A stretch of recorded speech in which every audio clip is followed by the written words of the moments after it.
शुरू करते हैं अगली heading 6.4 criteria for similarity of triangles.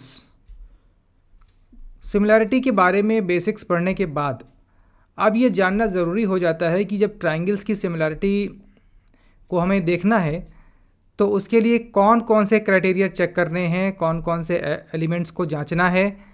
ठीक वैसे ही जैसे जब हमने क्लास 9 में कॉन्ग्रुएंस पढ़ी थी तो उसके क्राइटेरिया देखे थे और ये भी समझा था कि कॉन्ग्रुएंसी के लिए हमको ट्रायंगल के सारे एलिमेंट्स नापना ज़रूरी नहीं है। कुछ मिनिमम टेस्ट करके आप ये श्योर हो सकते हैं कि ट्रायंगल्स कॉन्ग्रुएंट थे या नहीं थे। उसी प्रकार सिमिलैरिटी के लिए हमें कुछ मिनिमम चेक्स करने हैं और ये जानना है कि ट्रायंगल्स सिमिलर हैं कि नहीं हैं।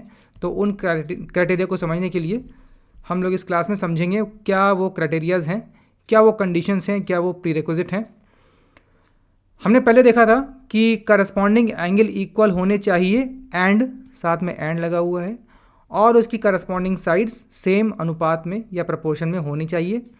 तो अगर ABC और DEF दो ट्रायंगल दिए हैं फिगर 6/22 में और उनको हम सिमिलर कहेंगे तो हमें करस्पॉन्डिंग एंगल AD के बराबर होगा, BE के बराबर होगा, CF के बराबर होगा। और उसी प्रकार AB/DE is equal to BC/EF is equal to CA/FD। यहाँ पे एंड लगा हुआ है, देखते हैं। अब इस दशा में हम इसको ऐसे लिखेंगे, ट्रायंगल ABC टिल्डा का सिंबल होता है ये, similar to triangle DEF and read it, triangle ABC is similar to triangle DEF।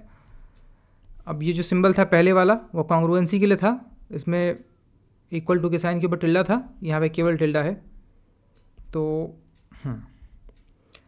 अब यहाँ पे इम्पॉर्टेंट ये है कि आपको करस्पॉन्डिंग वर्टिसीज और करस्पॉन्डिंग साइड्स और एंगल में गलती नहीं करनी है। ठीक वैसे ही जैसे हम CPCT के लिए corresponding parts of congruent triangles में करते थे, तो उस पर आपको नज़र जमाए रखनी है कि A के सापेक्ष कौन सा साइड लिया जाएगा, B के सापेक्ष कौन सा वर्टेक्स होगा दूसरे ट्रायंगल का।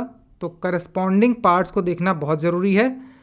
कई बार ट्रायंगल्स डायरेक्टली ओरिएंटेड नहीं होते हैं, एक ट्रायंगल सीधा होगा एक उल्टा होगा, लेकिन आपको हर दशा में करस्पॉन्डिंग पार्ट्स ढूंढने होंगे। हमेशा ट्रायंगल ज़रूरी नहीं कि दोनों जैसे ABC का ओरिएंटेशन है वैसे DEF का हो, DEF FED के रूप में भी रखा हो सकता था, परंतु फिर भी आपको देखना रहेगा इसको अपनी इमेजिनेशन और विजुलाइजेशन को स्ट्रॉन्ग करके कि कौन कौन से वर्टिसीज या कौन कौन से एंगल्स करस्पॉन्डिंग हैं।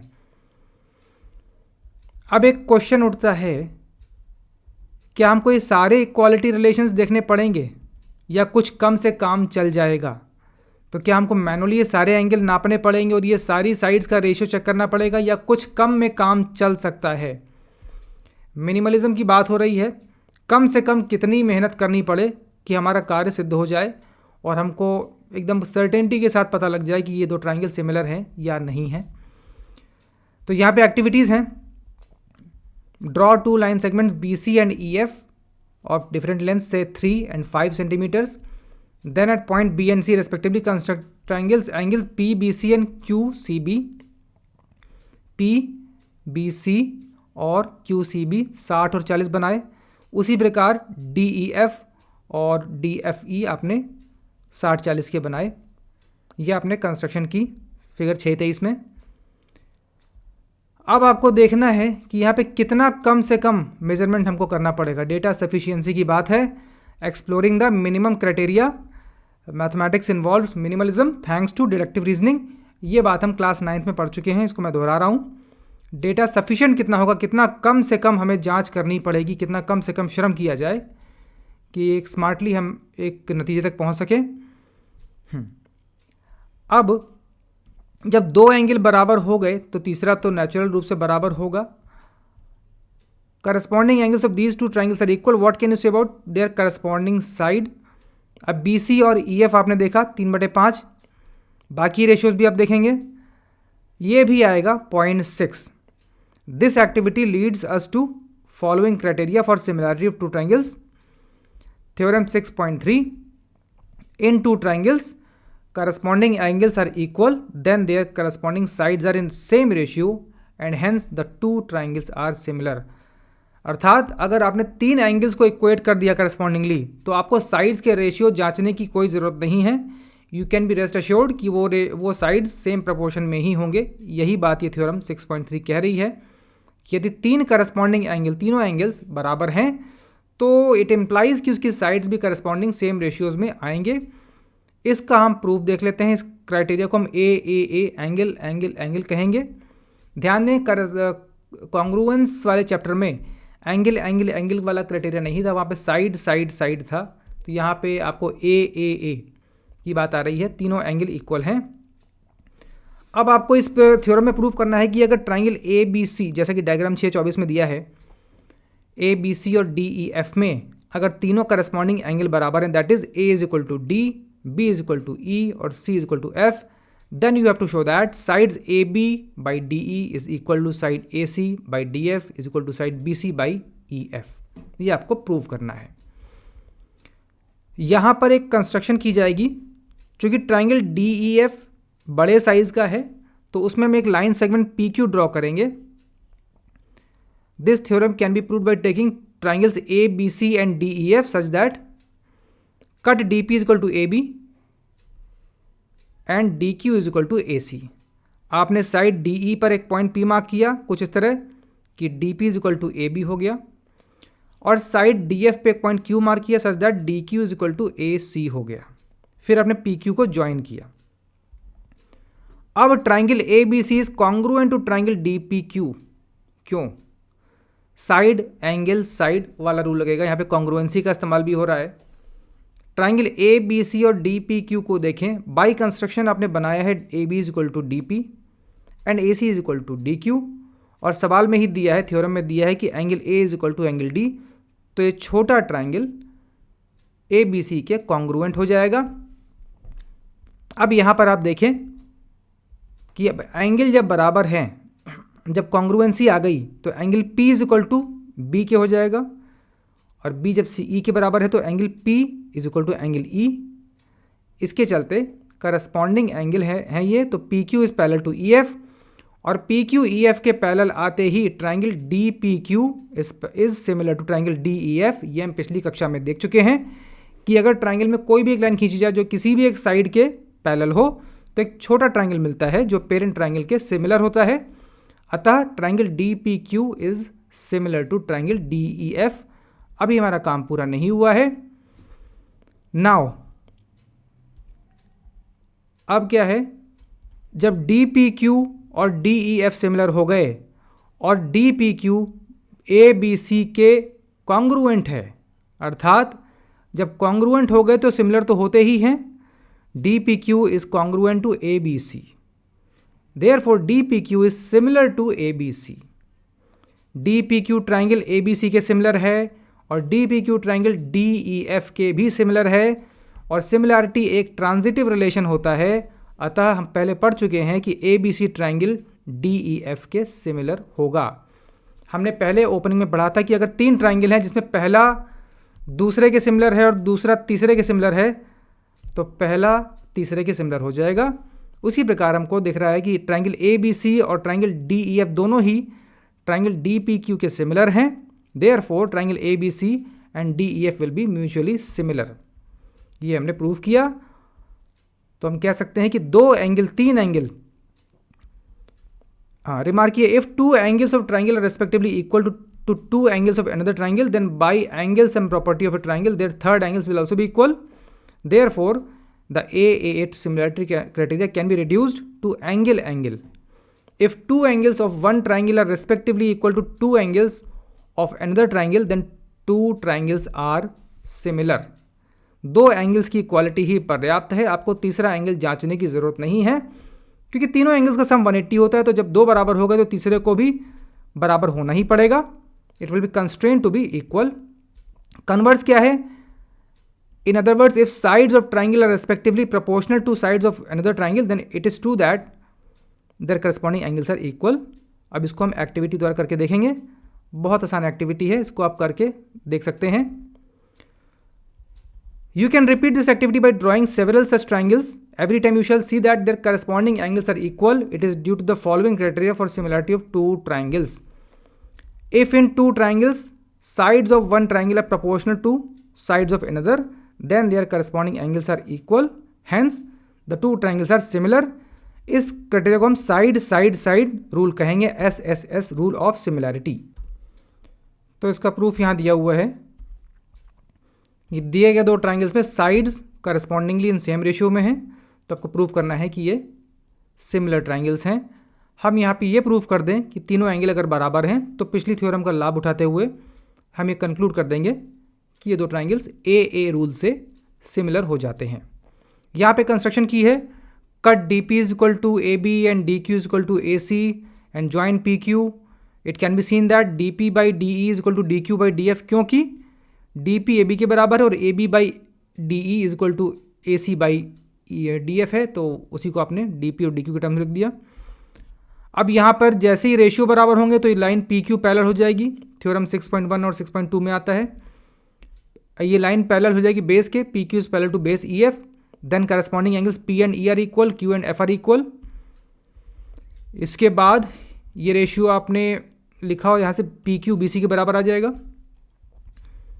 और PQ BC के बराबर आते ही दोनों ट्राइंगल सिमिलर हो जाएंगे। दस ABC इस triangle is similar two by angle angle angle criteria, क्योंकि कॉन्ग्रुएंसी आ जाएगी उन दो छोटे ट्राइंगल्स के बीच में। आपने कंस्ट्रक्शन से दो साइड्स बराबर कर रखी थी, तीसरी भी इसके बराबर आ गई, तो छोटे ट्राइंगल कॉन्ग्रुएंट हो गए और कॉन्ग्रुएंट ट्राइंगल आपस में सिमिलर होते हैं। Then again we can prove this very easily. अब रिमार्क ये है कि you can now say in case of similarity of triangles it is not necessary to check both the conditions as one condition implies the other data sufficiency। अर्थात या तो आप angles की quality check कर लीजिए एंड बी श्योर कि these are equiangular triangles, या आप साइड्स का रेशियो चेक कर लें। आपको दोनों चीज़ें चेक करने की ज़रूरत नहीं है, वो आपको एक्स्ट्रा लेबर नहीं करना है, कंडीशन एक ही हो जाती है। या तो आप रूल AA फॉलो कर लें या रूल SSS फॉलो कर लें। Triangles being simplest polygons, their similarity is least demanding. Only two angles equality is enough. केवल दो एंगल की इक्वालिटी चेक कर लेना ही पर्याप्त है। अब एक एक्टिविटी है जिसको आप कर सकते हैं। अगेन यहाँ से वही निकल के आएगा कि अगर साइड सेम रेशियो में है तो angles automatically will be constraint to be equal. यहाँ पे साइड्स का रेशियो 2/3 लिया हुआ है, 2 और 3 और 4 और 6 है, तो तीनों एंगल बराबर आ जाएंगे। एक और क्राइटेरिया है साइड एंगल साइड। जैसे कॉन्ग्रुएंस में था साइड एंगल साइड, उसी तरह सिमिलैरिटी में भी साइड एंगल साइड का एक रूल है कि अगर दो साइड्स कॉरस्पॉन्डिंग रेशियो में हैं और उनके बीच का एंगल इक्वल है तो फिर ये दोनों ट्राइंगल सिमिलर होते हैं। ये थोड़ा सा कम यूज़ होता है तो इसको मैं जल्दी से कवर करूँगा। इसे साइड एंगल साइड रूल कहते हैं। यहाँ पर आपको ट्राइंगल ABC और DEF में दिया गया है कि AB by DE is equal to AC by DF। Less than 1 का मतलब होता है कि ट्राइंगल ABC डायमेंशन में छोटा है, ये रेशियो 1 से छोटा आ जाएगा, और एंगल A और D के बराबर दिए हैं, बाकी कुछ नहीं दिया है, A और D बराबर दिए हैं। Again cut DP is equal to AB and DQ is equal to AC and join PQ। अब DP by DE is equal to DQ by DF हो जाएगा, क्योंकि आपको जो साइड्स AB बाई DE दिया था, AB की जगह आपने DP लिख दिया, तो DP by DE is equal to DQ by DF, which implies PQ is parallel to EF, which makes triangle DPQ similar to DEF। अब DPQ DEF सिमिलर हो गए और कॉन्ग्रुएंसी ऑफ ट्राइंगल्स ABC और DPQ पहले ही है क्योंकि आपने तीनों साइड्स बराबर कर रखी हैं। SAS रूल से ट्राइंगल ABC और DPQ कॉन्ग्रुएंट हो जाएंगे। ट्राइंगल ABC और DPQ में ध्यान से देखें, side AB is equal to DP है, side AC is equal to DQ है और angle A is equal to D है, तो ट्राइंगल ABC और DPQ SAS रूल से कॉन्ग्रुएंट हो जाएंगे और कॉन्ग्रुएंट ट्राइंगल्स तो सिमिलर होते ही हैं। अतः ये छोटा ट्राइंगल इस बड़े ट्राइंगल के भी सिमिलर हो गया और इस गिवन ABC के भी सिमिलर हो गया, तो हम कह सकते हैं triangle ABC and DEF will be similar triangles by rule SAS। ये एक नया आपको रिलेशन मिल गया, एक नया रूल मिल गया, angle angle angle side side side और SAS। हालांकि SAS थोड़ा कम यूज़ होता है, ये ट्रांजिटिव मैंने लिखा है, ये कक्षा 11 में शब्दावली आएगी।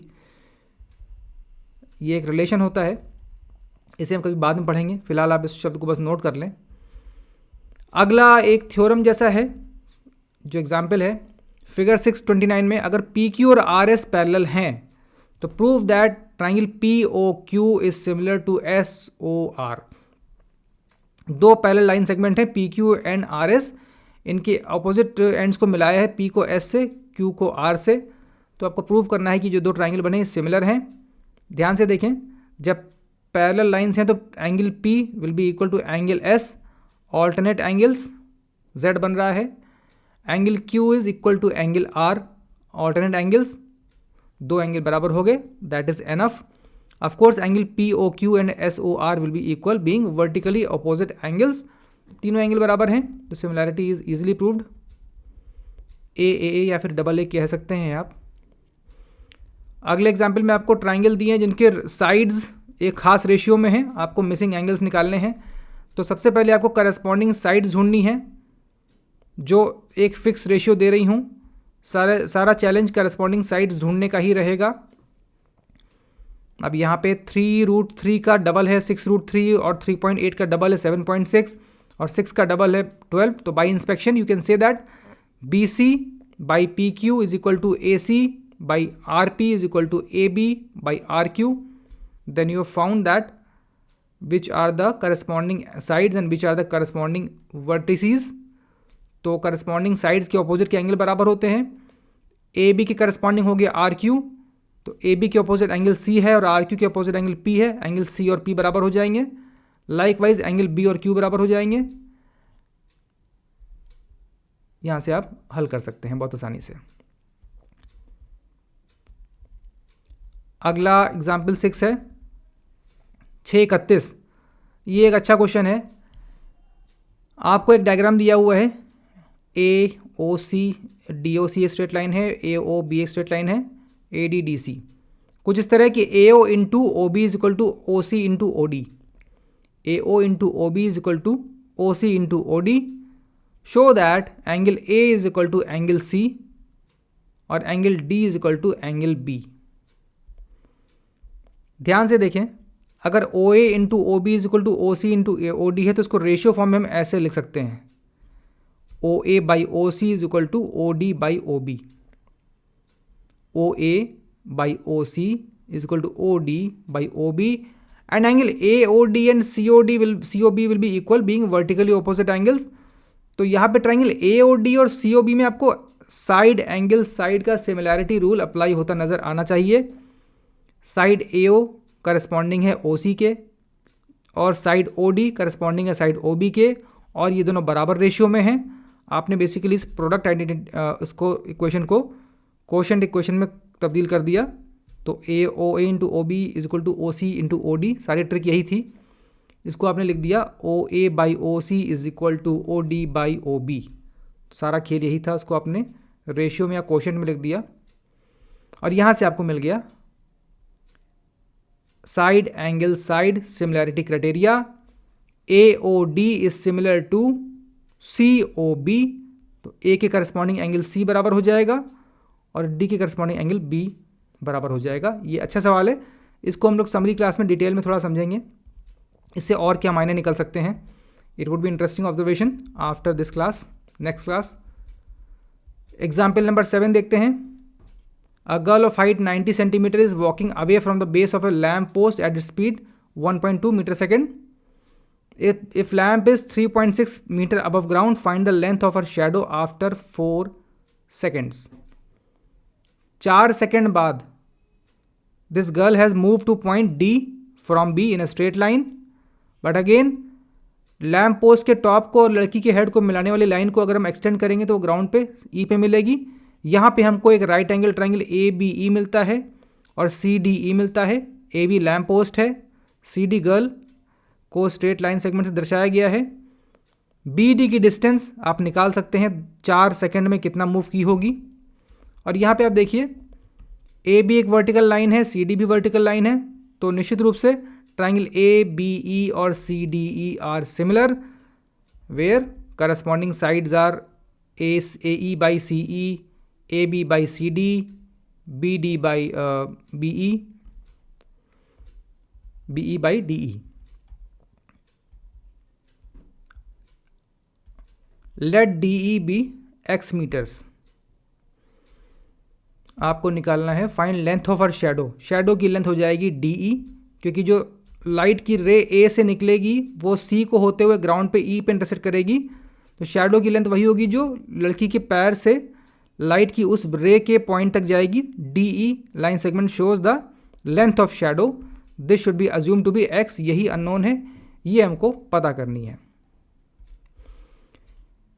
ट्राइंगल ABE एंड CDE में आप सिमिलैरिटी देखें। ABE जो बड़ा ट्राइंगल है राइट एंगल, और CDE जो छोटा राइट एंगल ट्राइंगल है। एंगल E कॉमन है और 90 डिग्री एंगल बन ही रहा है B पे भी और D पे भी, तो एक nested triangles right angle triangles हैं जिनका एक एंगल कॉमन है, तो clearly they will be similar due to AA rule. अब हमको लैम्प पोस्ट की हाइट्स पता है, लड़की की हाइट पता है, डिस्टेंसेस पता है, तो we can find the ratio. This can be done easily. BE by D is equal to AB by CD। BE is 4.8 plus X, क्योंकि पूरी लेंथ जो है BE is equal to BD plus DE हो जाएगा। BD is distance traveled by girl in this much time of 4 seconds with speed 1.2 which is 4.8 meter plus x हो जाएगा। Simple equation है x की, linear equation in one variable, जिसको आप हल कर सकते हैं। x आ जाएगा 1.6 meter long, the shadow will be 1.6 meter long, और 90 सेंटीमीटर गर्ल की हाइट है, तो देख सकते हैं शैडो उससे लंबी बन रही है। 160 सेंटीमीटर की शैडो है, 90 सेंटीमीटर की उसकी हाइट है। ओके, इस तरह के क्वेश्चंस बहुत अच्छी तरीके से किए जाएंगे। एक बड़ा सुंदर चैप्टर शुरू होगा जल्दी ही, जिसको हम कहते हैं त्रिकोणमिति या ट्रिग्नोमेट्री। तो I am too tempted to teach it, और इसको हाइट्स एंड डिस्टेंस के क्वेश्चंस भी कहे जाते हैं। इसे हम पढ़ेंगे चैप्टर 7 के बाद, ट्रिग्नोमेट्री शुरू होगी। तो यहाँ से उसकी एक झलक आप देख लीजिए। रेशियोज़ का इस्तेमाल बहुत ज़्यादा होता है त्रिकोणमिति में, ट्रिग्नोमेट्री में। सवाल नंबर 8 देखते हैं। CM and RN are respectively medians of triangle ABC and PQR। ABC PQR दो ट्राइंगल आपको सिमिलर दिए हैं और उनकी मीडियंस ड्रॉ की हैं करस्पॉन्डिंग वर्टिसीज से, C से और R से। प्रूव करना है कि ये हाफ ट्राइंगल जो बन रहे हैं छोटे छोटे, AMC PNR सिमिलर हैं। CM by RN is equal to AB by PQ, that is AB by PQ हो गया साइड का रेशियो, करस्पॉन्डिंग साइड का। करस्पॉन्डिंग साइड का रेशियो करस्पॉन्डिंग मीडियंस के रेशियो के बराबर होगा। You can say this in words. ये बड़ा इंपॉर्टेंट रिजल्ट है कि medians are in same ratio as corresponding sides. और दूसरा वाला जो हाफ ट्राइंगल है, जो मीडियन ने हाफ बनाया है triangle CMB, is similar to RNQ। ठीक है। ABC PQR आपको सिमिलर दिया हुआ है, तो AB by PQ is equal to BC by QR is equal to CA by RP। अब AB और PQ रिस्पेक्टिवली डबल हैं AM और PN के, क्योंकि आपको दिया है CM और RN मीडियन है, तो AB की जगह 2AM और PQ की जगह 2PN रखेंगे आप, तो आपको मिल जाएगा CA बाई RP आ जाएगा AM by PN। CA by RP आ जाएगा AM बाई PN। तो इस रेशियो में आप लिख सकते हैं AM by PN is equal to CA by RP, और एंगल MAC और NPR पहले ही बराबर हैं। MAC और NPR वो तो पहले ही बराबर थे। अब MAC को एंगल A भी लिख सकते हो, BAC भी लिख सकते हो, MAC भी लिख सकते हो, वो तो कंटेंट है ही। तो rule SAS side angle side से AC और PR प्रोपोर्शनेट थे ही, एंगल A और P बराबर है, MA और NP भी प्रोपोर्शनेट हैं क्योंकि MA is half of BC and NP is half of QP। तो इस छोटे ट्राइंगल में AMC में और PNR में आप देख सकते हैं साइड एंगल साइड रूल से, जहाँ पे जो एंगल सैंडविच हो रहा है वो A और P है, ये छोटे ट्राइंगल सिमिलर हो जाएंगे। और इनके सिमिलर होते ही AC by PR is equal to MC by NR हो जाएगा, और AC by PR is nothing but ratio of corresponding sides of parent triangles which will be same as AB by PQ।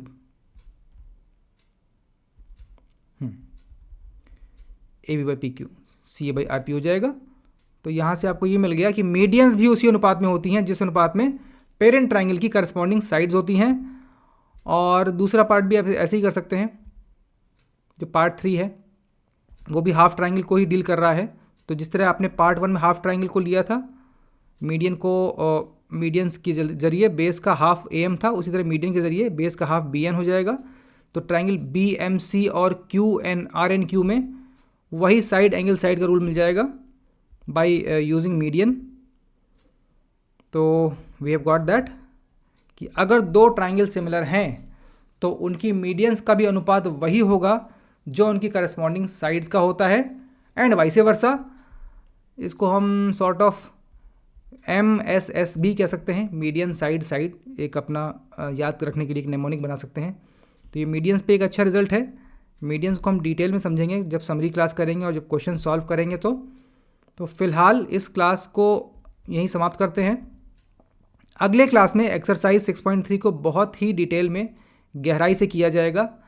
एक एक सवाल को समझेंगे और एक एक सवाल से और क्या क्या स्ट्रिंग्स निकलती हैं और क्या उनसे सवाल जनरेट हो सकते हैं उन क्वेश्चंस को घुमाकर, या क्या लिंकेजेस हैं सवालों के बीच में आपस में, इसे भी हम लोग गहराई से समझेंगे, विस्तार से समझेंगे।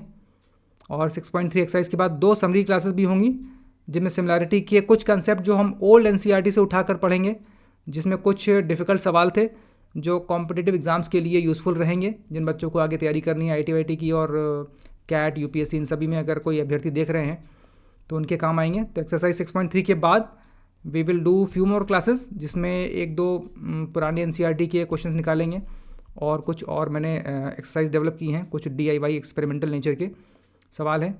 Okay, this class is over.